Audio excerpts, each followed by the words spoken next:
인센티브 이코노미, 사람을 행동하게 하는 신호에 관하여 세상은 인센티브로 돌아간다.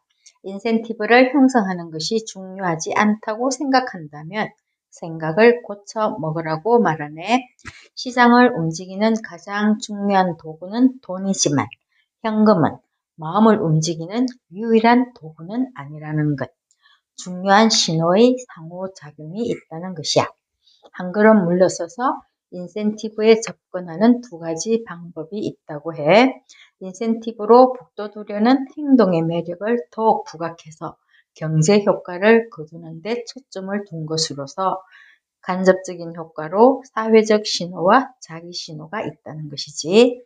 사회적 신호는 다른 사람이 우리를 어떻게 생각할지에 관한 관심, 또 자기 신호는 우리의 행동에서 나 자신에 대해서 추론할 수 있는 사항에 관한 관심이라는 것이야.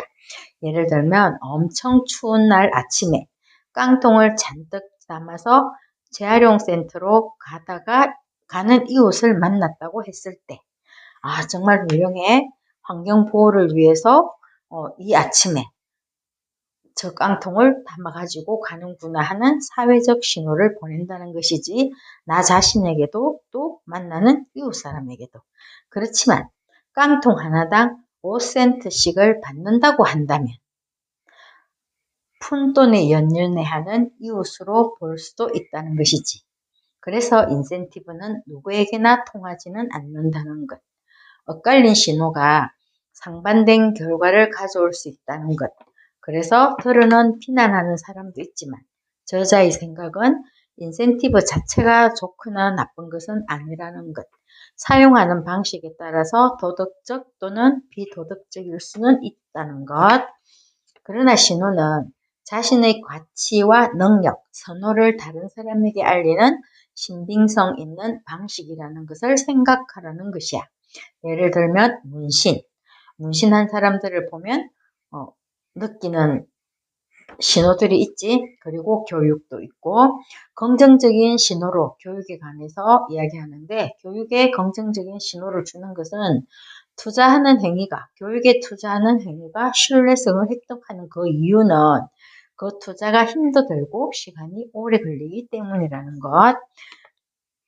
기업이 신호를 사용하는 방법에 대해서도 예를 들었는데, 토요타. 시작부터 전기차의 성능이 떨어졌지만 환경을 생각하는 기업이라는 이미지로 고객 설득에 성공했다는 것이야. 또 혈액 기증도 헌혈에 대해서 금전적인 인센티브가 없을 때 헌혈하는 사람들은 더 높은 긍정적 자기 신호를 보낸다는 것. 엇갈린 신호에 문제가 있지. 질을 희생하고 약만 채울 때, 예를 들어서 운전자, 의사가 담당하는 환자 수 이런 것들에 관한 것이겠지. 운전자가 약만 채울 때 운전자는 사고를 내고 의사는 실수를 하기도 한다는 것. 그래서 양으로 보상을 하더라도 질을 양보해서는 안 된다는 것. 버진그룹의 브랜슨에게 기업가 정신을 끊임없이 발휘하는 비결을 묻자 그가 대답하기를, 과거를 후회하느라고 너무 많은 시간을 허비하지 말라는 어머니의 가르침 덕분이라고 했다는 것이야. 혁신과 위험 감수를 원한다면 실패를 처벌하지 말라는 것. 실패를 처벌함으로써 엇갈린 신호를 보낸다는 것이지. 그래서 실패에 대해서도 보상을 하라고 말해. 장기 목표를 지향하면서 단기 결과에 보상을 할 때 주가도 오르고 시험 성적도 오른다는 것. 그래서 인센티브는 어떻게 이야기를 만드는가? 나쁜 것은 없는 것만 못하다. 인센티브의 실패에 대해서 이야기하는 거야. 1997년에 당시 웰스파고 CEO는 고객당 평균 은행 상품을 8개 이상 보유하게 하자는 목표를 세우고 계획을 추진했다는 것이야. 할당량을 초과했는 직원은 임금 인상을 시키고 성진으로 보상을 했다는 것이야. 그런데 결과는 고객 이름으로 가짜 신용카드를 발급하고 가짜 계좌를 열고 보험도 필요 없는 보험도 가입시켰다는 것. 그래서 그 이후에 웨스파고는 지금까지도 대가를 치르고 있다는 것이야. 그리고 어린이집에 제 시간에 아이를 데리러 가지 않는 부모들 때문에 이제 원장님이 부모들에게 벌금을 부과했다는 것이지. 그러니까 벌금을 내면서 지각하는 부모가 오히려 2배나 늘었다는 것. 벌금을 내면서 오히려 마음이 편하게 지각한다는 것이야. 그리고 하노이의 꼬리 없는 쥐. 1897년 폴 두메르. 이 사람은 현재 베트남 하노이인 프랑스령 인도차이나 총독으로 취임을 했을 때 도시에 서식하는 쥐 때문에 혁신적인 해결책을 세웠다는 것이야. 쥐 한 마리당 1센트를 지급하기로 했다는 것이지. 그 증거로 쥐 꼬리를 제출하는 것. 결과는 꼬리 없는 쥐가 도시를 덮었다는 것이야.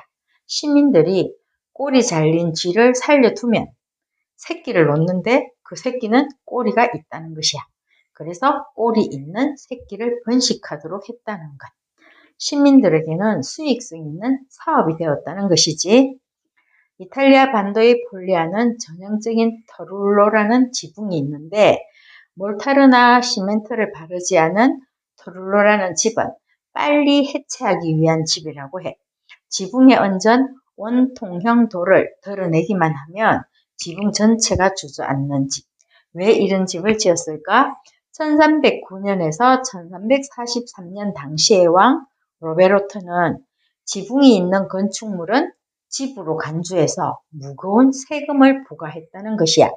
그래서 폴리아의 농부들은 세금 징수원이 마을에 들어오는 모습을 보면 재빨리 지붕을 해체하여서 세금을 피했고, 일단 세금 징수원이 떠나면 다시 지붕을 올리고 생활했다는 것이야.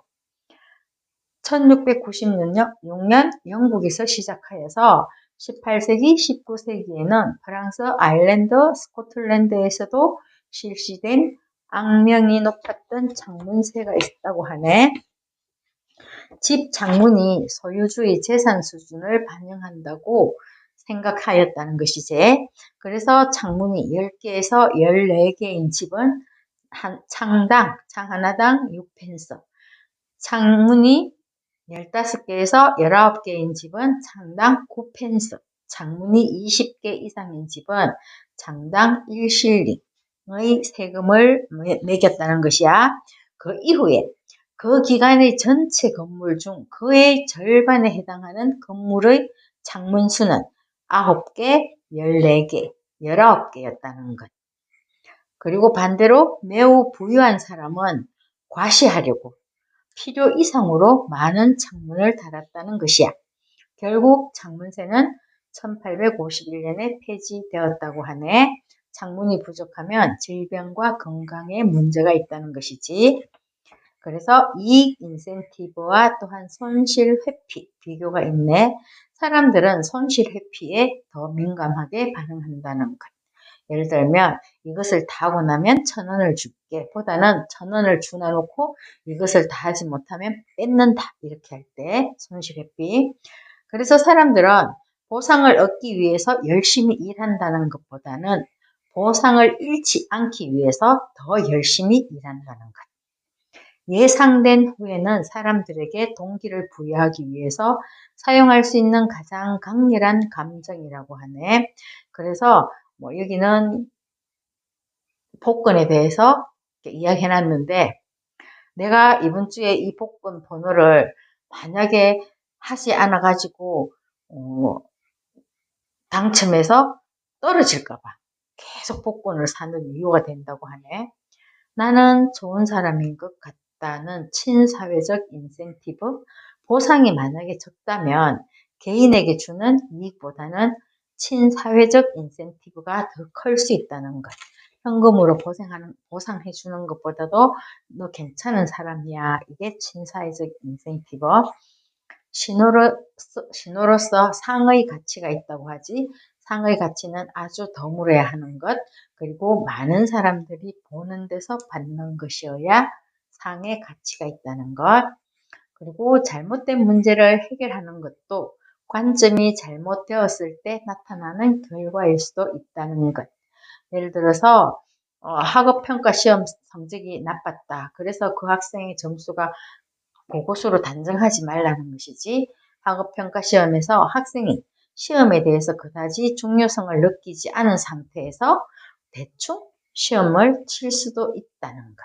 그래서 그 성적만으로 그 학생의 실력을 단정하지 못한다는 것이야. 그리고 인센티브는 어떻게 행동을 변화시키는가? 인센티브가 다른 동기부여 방법과 상호작용하는 방식을 이해하는 것은 건강, 생산성, 환경보호, 절약을 증진하려는 노력을 성공시키는 비결이라는 것이야. 그래서 습관 붙이기 한 번에 하나씩. 이거는 헬스장 다니는 예를 들어놨는데, 인센티브는 헬스장 출석률을 끌어올리고 장기적인 운동 습관을 형성할 수 있다는 것. 인센티브를 강화하고 습관을 오래 유지하려면 실행할 수 있는 장치, 그리고 소셜 네트워크와 같은 다른 심리적 강화 도구를 추가하라고 말해. 그리고 인센티브는 나쁜 행동을 차단하는 것. 그래서 습관 깨기가 있지. 습관으로 굳은 행동을 한동안 중단하기에도 인센티브를 사용한다는 것이야. 예를 들면 금연, 장려금 같은 것. 하고 싶은 일과 해야 하는 일 사이를 이야기하는데, 현재 편향이라는 말이 있네. 미래의 큰 보상을 위해서 기다리기보다는 더 작더라도 현재의 보상을 사람들은 좋아한다는 것. 동태성 비일관성이라는 말도 있어. 미리 나는 이거 할 거야 라고 선택은 하지만 정작 행동할 때가 되면 선택을 바꾸는 것을 말해. 그래서 현재 편향과 동태성 비일관성은 행동 변화를 방해하는 아주 중요한 요소라고 하네. 우리는 목표를 세우고 그 목표의 시선을 고정하는 것에 자기 능력을 과신한다는 것이지, 나는 특별히 잘할 수 있다고, 확실히 할 수 있다고 믿는다는 것이야. 그래서 내일부터 다이어트를 하고, 내일부터 검연을 하고, 내일부터 운동을 할 것이라고 계획하지만 실제로 내일이 되면 다시 오랜 습관으로 되돌아간다는 것. 그래서 가능하면 즉시 보상해서 인센티브의 효과를 높이자는 것이야. 강력한 동기보다도 더 중요한 것은 장벽 제거가 있네. 인센티브는 행동 변화를 방해하는 장벽을 제거하는 데에도 유용할 수 있다는 것이야. 인센티브를 사용해서 전환 비용을 줄이면 활동을 좀 더 쉽게 할 수 있다는 것. 이 말은 운동을 가야 되는데 헬스장이 너무 멀다, 또는 시간대가 맞지 않다, 이런 핑계를 없애기 위해서 가까운 헬스장을 찾는다든지, 시간대도 다른 돈을 좀 더 투자를 하더라도 맞춰준다는 것이야. 그래서 인센티브는 문화도 바꿀 수 있다. 야도 많은 예를 들어놨어. 단내림의 효과, 선물을 받은 것과 같은 대비 효과, 가격은 품질을 대변하는 신호이기도 하다. 받은 만큼 보답한다는 호혜승의 규범 등의 협상 카드도 있지만, 여기까지. 인센티브를 이해하려면 지식과 경험을 어느 정도 갖추어야 한다고 강조하네. 꼭 기억해 두어야 할 것은, 인센티브라는 신호를 보내면서 당신의 목표가 이 신호가 당신의 여러 가지 목적과 일치하는지 확인하라는 것. 아까 하노이에 꼴이 없는지 같은 건 있으면 안 된다는 거겠지. 특별히 엇갈린 신호를 보내지 말라고 명심해야 되겠네. 이것은 예를 들어놨는데, 나이 제한에 따른 몇 푼의 돈을 절약하려고 자녀 앞에서 거짓말하지 말라는 것이야. 예를 들어서 5살까지는 무료 입장인데 6살 아이를 5살이라고 아이 앞에서 말하지 말라는 것이야. 입으로는 정직을 강조하면서 이렇게 거짓말하지 말라는 것이지. 여기까지야.